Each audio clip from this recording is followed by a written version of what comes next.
This is the beads from the Hare Krishna movement, right? These are beads of tulsi beads. What is tulsi? It's a plant. It's one of the basil species in India. It's a sacred plant. It's sacred, especially in relation to Krishna, because where he was from, Vrindavan, is the word Brinda means tulsi, basically. It's a tulsi forest. So anything having to do with tulsi plant is sacred to Krishna. Tulsi plant is offered in his food. It's if you go to an ISKCON temple or any Vishnu temple, you'll notice plants in pots. They're usually tulsi plants. They keep it, they water them, they baby them, they take the leaves every day and put it on Krishna's food and so on. 108 is the standard count of the number of beads. Not this one, these here, the 108 of these. This is the center bead. The center bead is not used for chanting. You start here and you go around, and when you get here, you're supposed to turn back. You're not supposed to cross this bead. But sometimes people do. But, you know, ideally you shouldn't cross the bead. And the bead is used on this finger like this. This finger, as you're chanting, this finger moves the bead here. It floats. This hangs out. This is like this. And then you go to the next one. So you would chant Hare Krishna, Krishna Krishna, Hare Hare. Hare Rama, Rama Rama, Hare Hare. That's one bead. You go to the next. Hare Krishna, Krishna Krishna, Hare Hare. Hare Rama, Rama Rama, Hare Hare. Now in the Hare Krishna movement, you have to chant japa and not ajapa. You're very offended if you chant ajapa. So what japa means, I'm hearing and chanting. I mean, I'm chanting and hearing. I speak it and I hear it simultaneously. Somebody who's sitting near to me can hear it. Okay? Ajapa means you don't hear it. It's internal. They do not do internal with their beads. And it's against the rules for you to do it. Okay?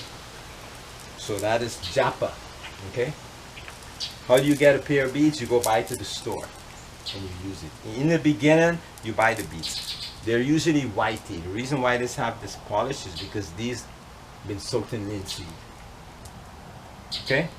It makes them last. Okay, so what happens is you buy these beads and you begin chanting them. You have to have a bead bag. Why? Because the Vaishnavas feel that you should not misuse these beads. If you look at the Indian ceremony, the average Indian ceremony, the Pandit, you'll see they have the beads around their neck. You'll even see sometimes Lord Shiva is depicted with beads around his neck. The Vaishnavas, they do not do that because they have a high respect for the beads. They also have tulsi beads on the neck. 2 rungs of beads means he's a bead. He's a little shit.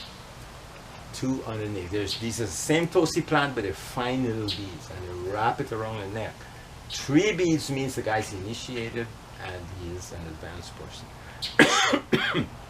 Okay, so you buy these beads and you chant them, and there's a period of time. When I was in the society, the period was a minimum of 6 months. You have to follow 4 regulative principles. No meat eating, no illicit sexual intercourse, no gambling, no intoxication.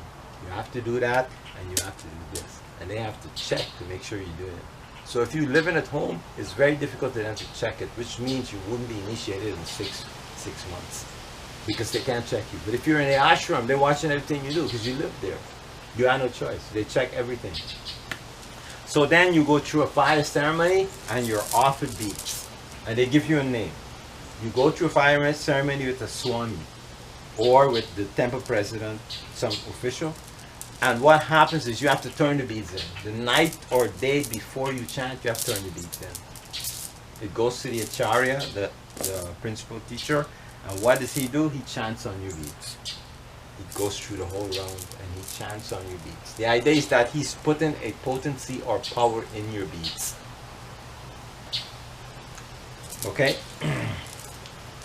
So then in the ceremony, he gives you these beads back. He hands you the beads and he gives you your name. What is your name? Your name is usually going to be such and such Das. For example, Krishna Das, Govinda Das. A woman's name, Lakshmi Das, like that. These names are always related to pastimes in the books, but usually in ISKCON, they usually try to give you a name that has the starting letter like your name. My name is Michael. Madhvacharya, it starts with an M.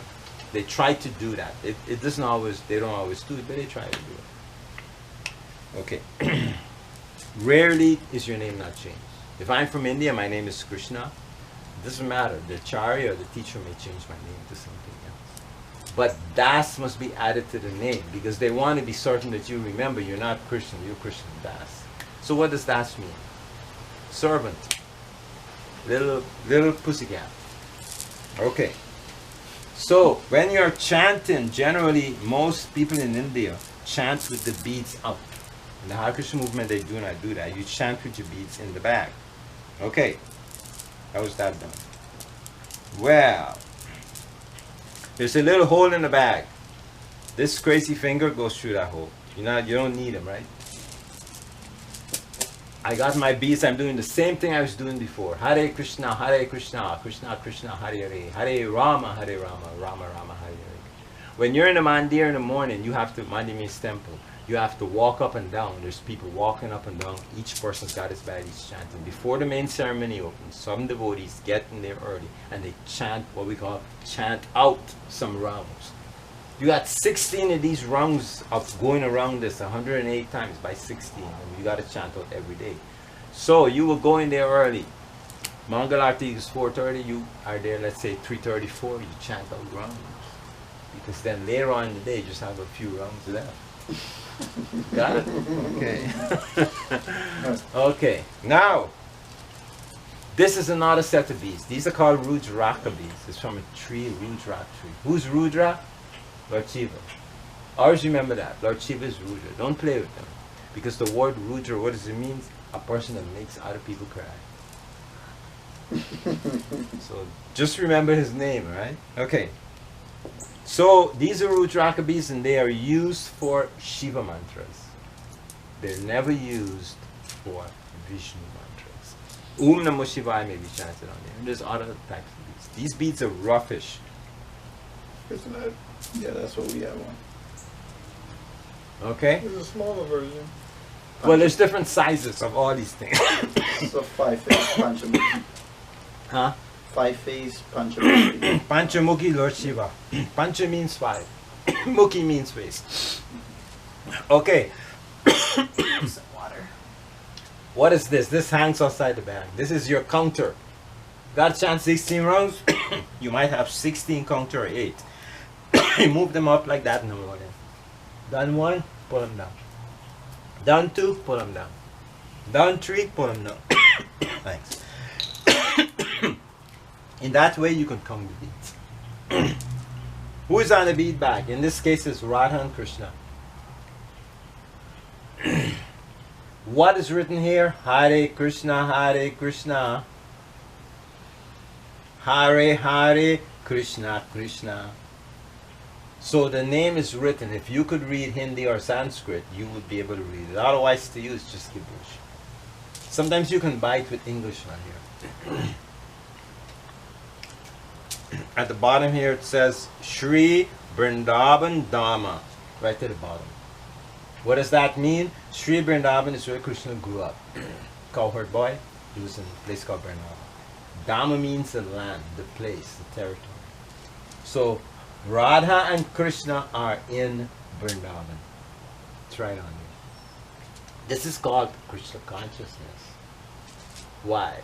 Because the idea is that every time you see something, it should tie your mind to Krishna. You know, when you have a girlfriend, and then the first day you met her, she had on a red dress. Every time you see something red.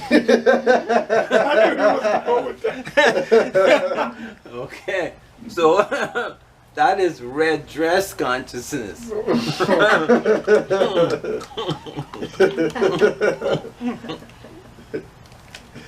that's what it is. Actually, it's taught in Gita. In chapter 10, I think it's chapter 10, Krishna explains in detail Krishna consciousness, how to remember him with every single thing.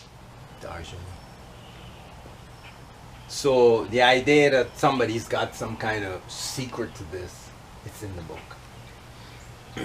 It's in there.